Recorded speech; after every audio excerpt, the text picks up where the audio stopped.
Hello friends, पिछली video में हमने देखा था कि टैली के अंदर हम हमारे क्रेडिट कार्ड की अकाउंटिंग कैसे करते हैं। तो उसमें एक क्वेश्चन था कि अगर हम हमारे क्रेडिट कार्ड में कोई भी डिपॉजिट करते हैं तो उसकी रिकॉर्डिंग हम कैसे करेंगे, कैसे हम हमारी क्रेडिट कार्ड की स्टेटमेंट को रीड करेंगे। ओके, क्रेडिट कार्ड की स्टेटमेंट रीड करना आपके लिए इम्पॉर्टेंट है, चाहे आपकी पर्सनल अंडरस्टैंडिंग के लिए, चाहे आपके अकाउंटिंग पर्पस से। तो इस वीडियो में हम वही डिस्कस करेंगे। तो स्टार्ट करते हैं। सबसे पहले हमने हमारी कंपनी ओपन कर ली है। ओके, तो यहाँ पर सबसे पहले हम कंपनी की बैलेंस शीट चेक करते हैं। वही कंपनी है जिस पे हम पहले से काम कर रहे थे। तो यहाँ पर जो बैंक ओडी का बैलेंस है वो अभी यहाँ पे नील शो कर रहा है, क्योंकि हमने सारे ड्यूज़ की पेमेंट कर दी थी। तो अब हम अभी की रिकॉर्डिंग करना स्टार्ट करते हैं ट्रांजेक्शन्स की।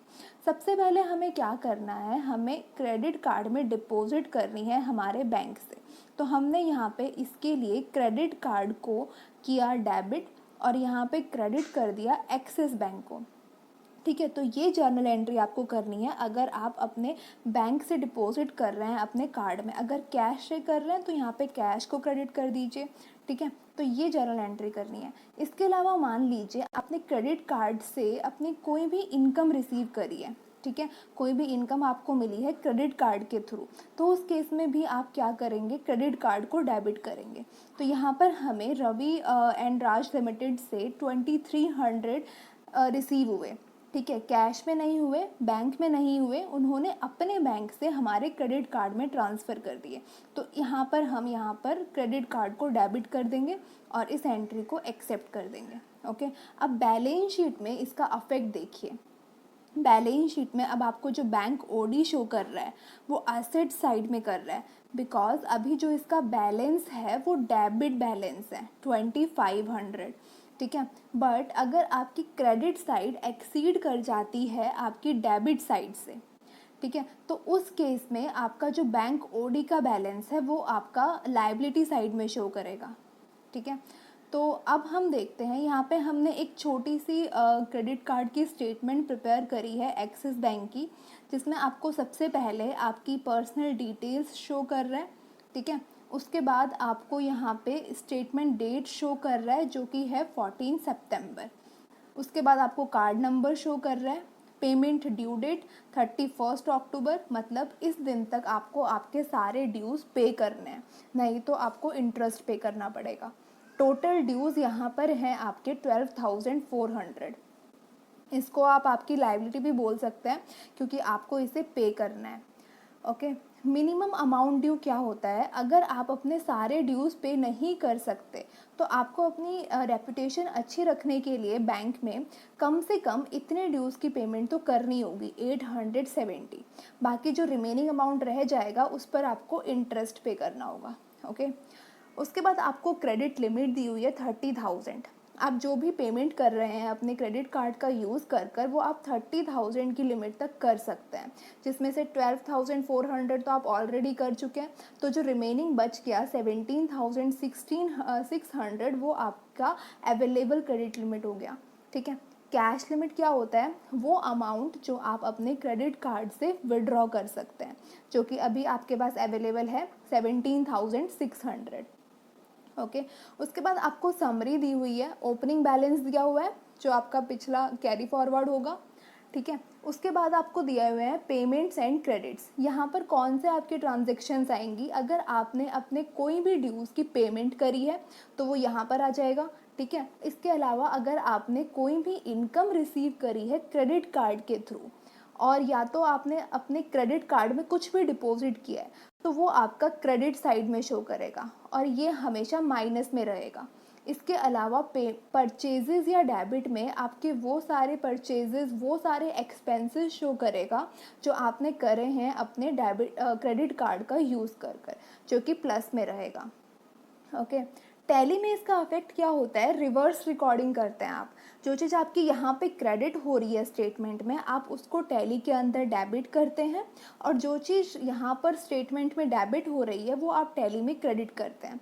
एग्जाम्पल के लिए अगर हम कोई भी एक्सपेंस पे करते हैं क्रेडिट कार्ड का यूज़ कर कर, तो हम टैली के अंदर उस क्रेडिट कार्ड को क्रेडिट करते हैं, और यहाँ पर जबकि स्टेटमेंट में वो एक्सपेंस आपका डेबिट में दिखाएगा।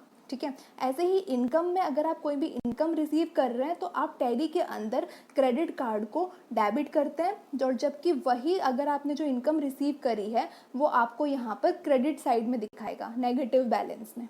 ठीक है, इसके अलावा अगर आपने कोई इंटरेस्ट चार्जेस या फाइनेंस चार्जेस पे किए हैं तो उनको भी आप ऐड कर देंगे, और इनका ओवरऑल कैलकुलेशन जो आपकी आएगी वो आपके आ जाएंगे टोटल ड्यूज, जो यहाँ पे आपके 12,400 है। ओके, अब यहाँ पे हमने कुछ ट्रांजेक्शन्स ले ली हैं क्रेडिट कार्ड की, इनकी एंट्री हम टैली में करते हैं। तो फिर सबसे पहले है फ्यूल एक्सपेंसेस। ये सारी जो एंट्रीज हैं ये हमने पिछली क्रेडिट कार्ड वाली वीडियो में डिस्कस करी हुई है, आप उस वीडियो को चेक कर सकते हैं। ओके, तो यहाँ पे हमने क्रेडिट कार्ड को क्रेडिट कर दिया और अपने फ्यूल एक्सपेंसेस की पेमेंट कर दी, और इसको जो है एक्सेप्ट कर दिया। ठीक है, अगर आप कोई भी पेमेंट कर रहे हैं तो क्रेडिट कार्ड को क्रेडिट करेंगे। उसके बाद दूसरी एंट्री देखते हैं क्या है, क्लोथिंग स्टोर, मतलब शॉपिंग एक्सपेंसेस हमने किए हैं, ऑनर के पर्सनल यूज़ के लिए होंगे वो। ठीक है, तो यहाँ पे हमने ड्राइंग को डेबिट कर लिया और क्रेडिट कर लिया एक्सिस बैंक के क्रेडिट कार्ड को। ओके, और इसको एक्सेप्ट कर दिया।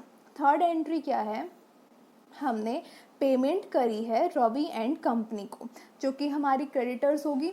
ठीक है, तो यहाँ पर हम उसको कर देंगे डेबिट, और 2300 हमने उसको पे कर दिया, और अगेंस्ट रेफरेंस ले लेंगे और यहाँ पे क्रेडिट कर देंगे एक्सिस बैंक का क्रेडिट कार्ड। ओके, ऐसे ही नेक्स्ट ट्रांजेक्शन जो है हमारी डिपॉजिट की, ये हमने कर ली है 200 जो हमने डिपॉजिट किया है एक्सिस बैंक से। ओके, उसके बाद नेक्स्ट है कॉफ़ी शॉप। कॉफ़ी शॉप भी हम यहाँ पे मान लेते हैं कि हमने ऑनर ने किया है वो अपना पर्सनल एक्सपेंस। ठीक है, तो ये भी आपका ड्राइंग में चला जाएगा और क्रेडिट हो जाएगा क्रेडिट कार्ड। ओके, उसके बाद नेक्स्ट एक्सपेंसेस हैं, अगेन हमने विशाल एंड कंपनी को पेमेंट करी है, तो विशाल एंड कंपनी को दोबारा से डेबिट कर देंगे और अगेंस्ट रेफरेंस और क्रेडिट कर देंगे क्रेडिट कार्ड को।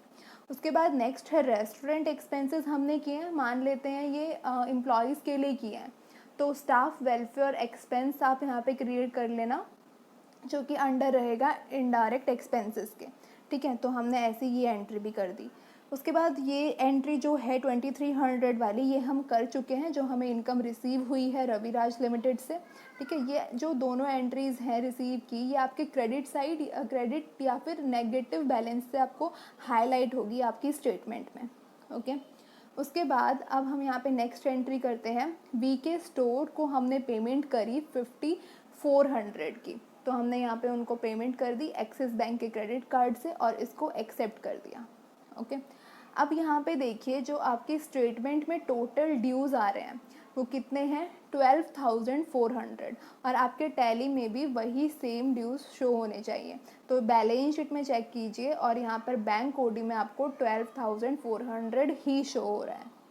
ओके, वो भी लायबिलिटी साइड। लायबिलिटी साइड क्यों, क्योंकि अब जो आपकी क्रेडिट साइड है वो ज़्यादा है आपकी डेबिट साइड से, तो जब आपने ओवरऑल इसका एडजस्टमेंट किया तो आपका आया क्रेडिट बैलेंस, तो इस वजह से वो आपका लायबिलिटी साइड में शो कर रहा है। अगर आपका डेबिट बैलेंस आया होता तो आपका वो असेट साइड में शो करता।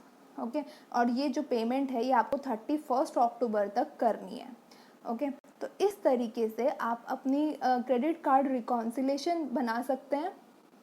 ओके, अगर आपको कोई डाउट है तो आप कमेंट बॉक्स में क्वेश्चन कीजिए। ओके, होप सो आपका डाउट जो है वो क्लियर हुआ होगा। ओके, और आप सजेस्ट कीजिए कि आपको नेक्स्ट वीडियो किस टॉपिक पे चाहिए। Okay friends, thank you.